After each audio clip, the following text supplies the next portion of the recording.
Arizona, homeowner's best friend. This is a follow-up from last week. Okay. I promised we'd cover it today, so I'm going to try and squeeze it in real quick. Gentleman out in Santan, the home inspector, so from what I assume is he's looking at buying this home, said your water pressure is 92 PSI. Whoa. That's really high.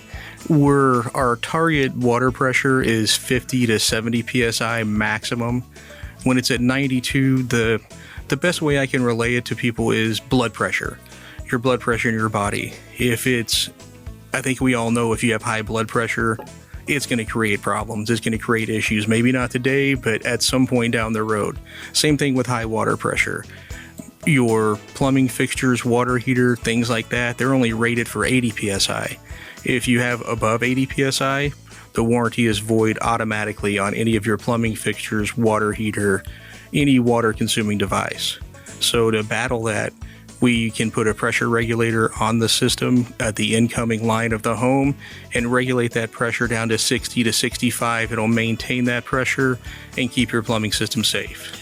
And I don't like to put cost on because the broadcast does become a podcast, and the price today is going to be a lot different than it is somebody listening 5 years from now, or they'll keep that in their mind and they'll hang on to that number, and 10 years from now they'll buy something. Well, it was only supposed to be blank, but right. It's under how much?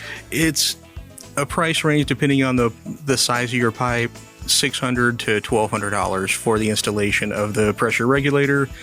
And that's as of 2024. That's as of 2024, and subject to change. But it's a one-time cost. That's one of those units no maintenance required. Correct. I mean, they are made of a mechanical structure, so eventually they will fail, but they're really long-term, 10 to 15 years before you have any issues with those. And one of the important things to keep in mind when you have a pressure regulator is you'll need an expansion tank on your water heater as well, which means that you have a closed loop system, so the water has nowhere to go to when the water heater heats up and that water expands. Think of it as the coolant reservoir in your car engine. Whenever that water heats up in the water heater, it gives it a place to go into that expansion tank, and it relieves that pressure off of your water heater, especially in your entire plumbing system. And that's an aftermarket add-on? Correct. That's an aftermarket add-on. All of the water heater manufacturers highly, highly recommend the expansion tank no matter what. They're bordering on requiring it for water heaters.